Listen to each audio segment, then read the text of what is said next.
the best of the week on Relevant Radio. What will our future be with Neuralink? Elon Musk's company with the brain chip for the brain transplant that can lead you to one day, if you so chose, if it continues to be passed through approval from the FDA, where your mind could control a computer.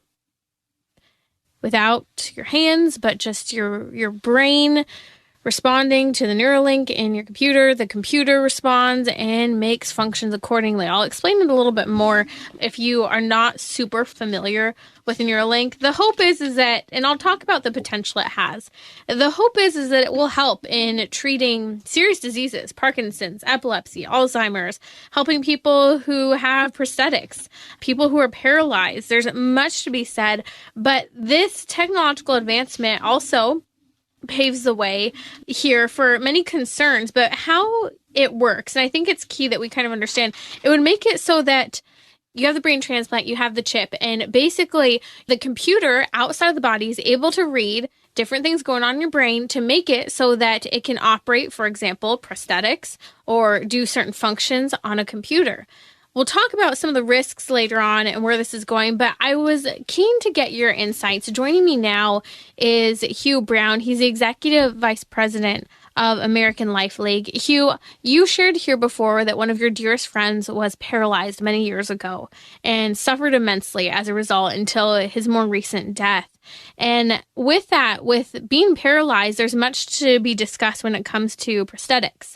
And I'd like to hear your thoughts on the latest technological advancements with Elon Musk sharing the news this week that the first patient has received a brain transplant and is recovering well from Neuralink. What are your thoughts on the latest technological advancements with Neuralink? There are things like pacemakers. There are other implements that the human body can be connected to, to help us breathe. We could be intubated, meaning we have a machine that helps us breathe.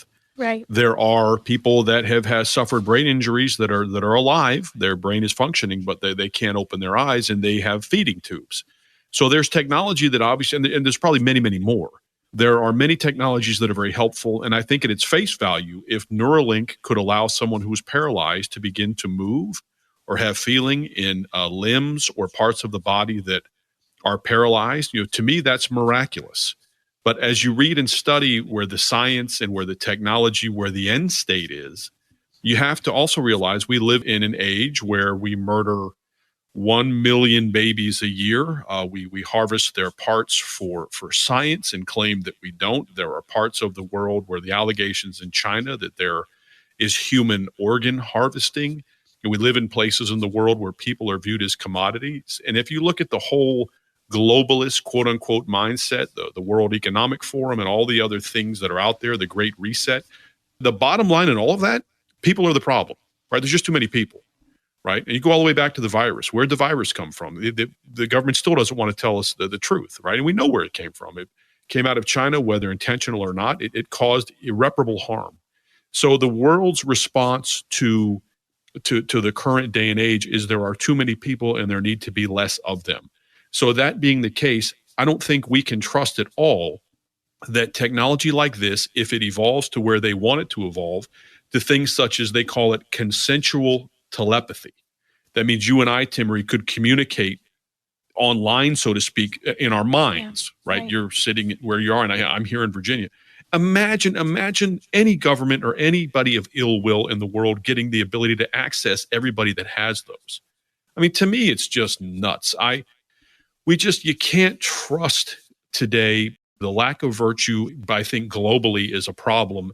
And a science like this, while it may be miraculous at some point to help people perhaps use limbs that have been, frozen or broken because of being paralyzed or suffering some other trauma, where this is going, the whole transhumanist, which is a whole nother, conversation of people that think they're better than God or know better than God. And I use Dr. Fauci as an example. There's a quote from him. Anyone can Google. He was asked if he was Catholic, and his response is he evolved past all that. Right. So, yeah, all that. Right. Yeah, that's silly Catholic stuff. It's ridiculous. I mean, that's the mindset that we're dealing with. So this, to me, you would never have me line up to say, install that in my head. I mean, that just, I don't, oh, well, you can answer your phone calls in your brain. I mean, it's just insanity as far as I'm concerned. If it can help paralyzed folks or disease, sure.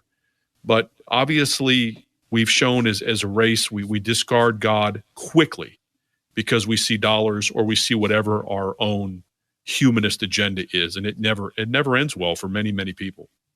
It was interesting here. I was having a conversation late the other night with my husband about Neuralink, and he started to approach it from a perspective similar to you, like, okay, there's a lot of good that can be done, and if we're going to do it, here are things that shouldn't be done. But I think there's got to be a major pause. There's a difference, as you mentioned, from a pacemaker versus this, a breathing machine versus this. This is actually altering the human brain, and we could talk about it as treatment for healing or helping to ease things. But then we're also discussing, as you mentioned, the fact that people are looking at this as a, quote, enhancement. You mentioned, which I think is so key, and I was going to discuss it later on, that Elon Musk's part of his end game is that we're virtually communicating via telepathy, essentially, as you call it, consensual telepathy.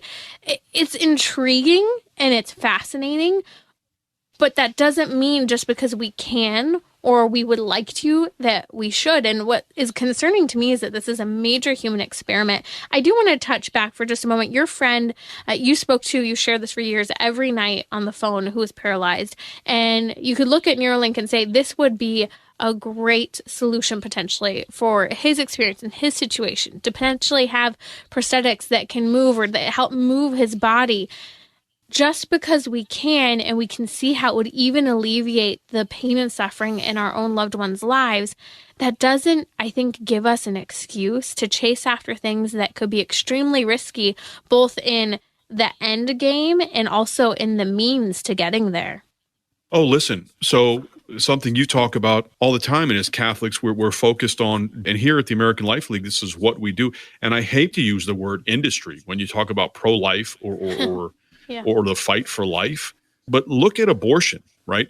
I mean, abortion, when you say, there are places we should go that we can't go. Well, where we've been as a society for 50 years legally, right, is you're pregnant, you don't want to be pregnant, so you end your child's life.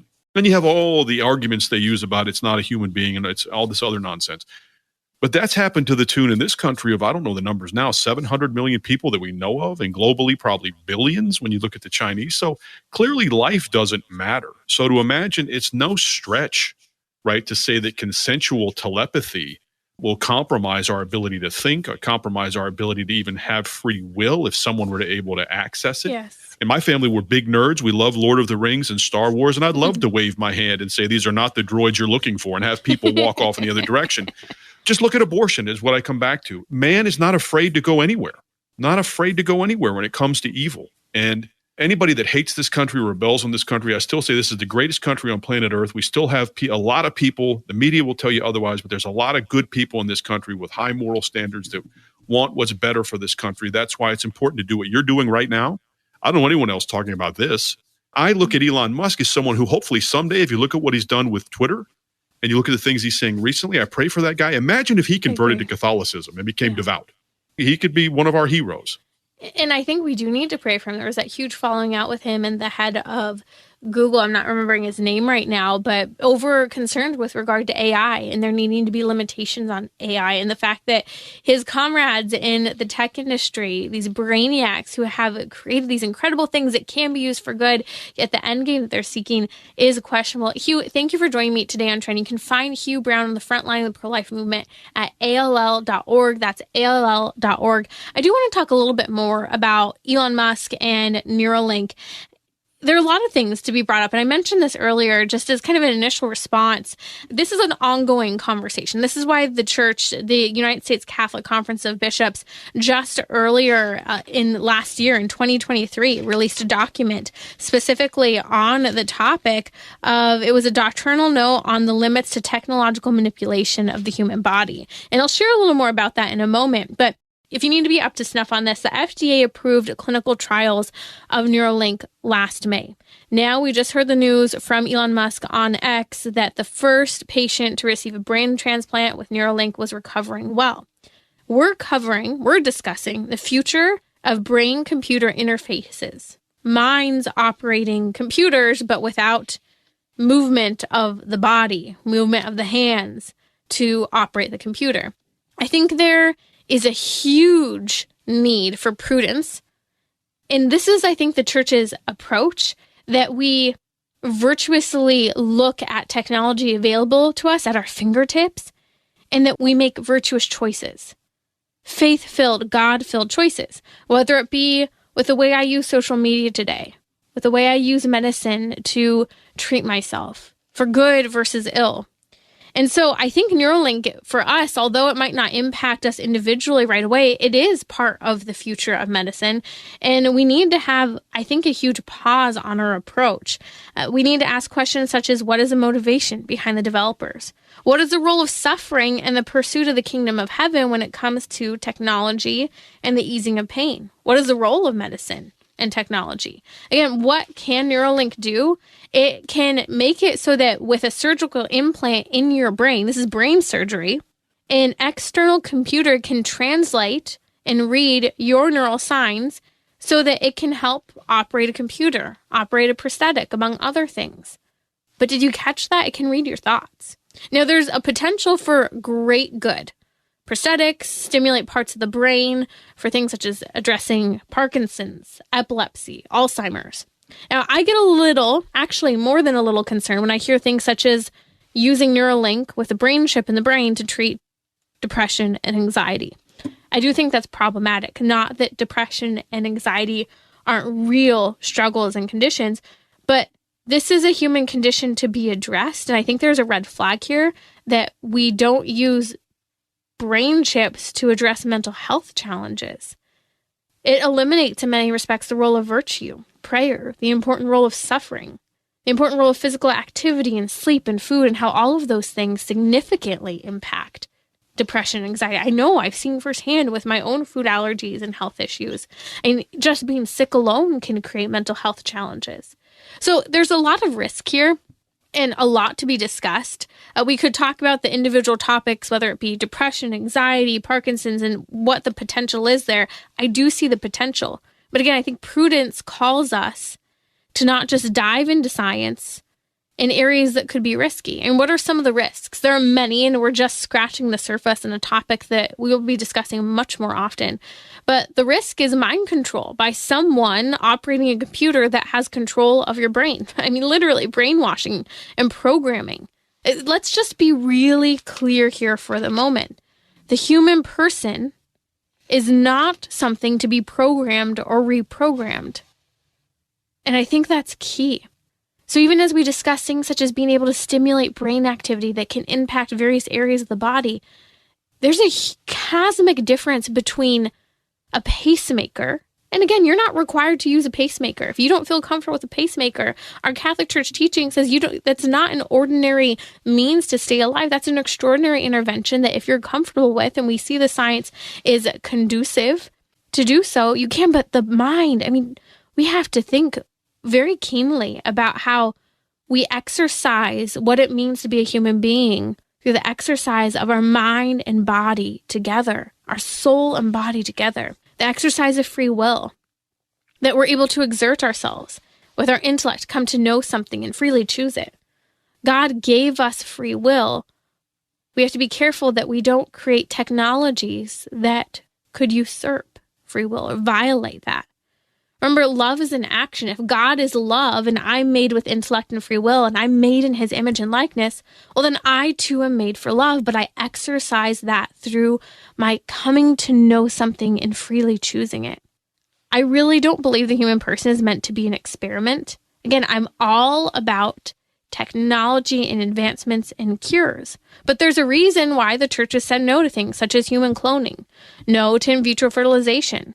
And this in particular, Neuralink, I think there will be much to be said and discussed on the front line of bioethics. What will we say about neuroscience in the church? This is actually dealing with the mind, the deepest connection of the body and soul. The material coming into contact with the immaterial. That is where we see our brain, the body and soul. There's so much to be understood in the significance of the role of the mind.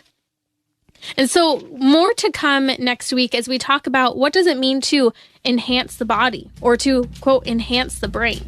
How do we navigate and have debates and conversations now about Neuralink? Because although this might not be a form of technology and medicine available to you and I, it will be in the future, and the technology is only developing more rapidly than we can even keep up. You can join me and listen on the Relevant Radio app to Trending with Timmerie live each weekday at 6 p.m. Central. Thanks for listening.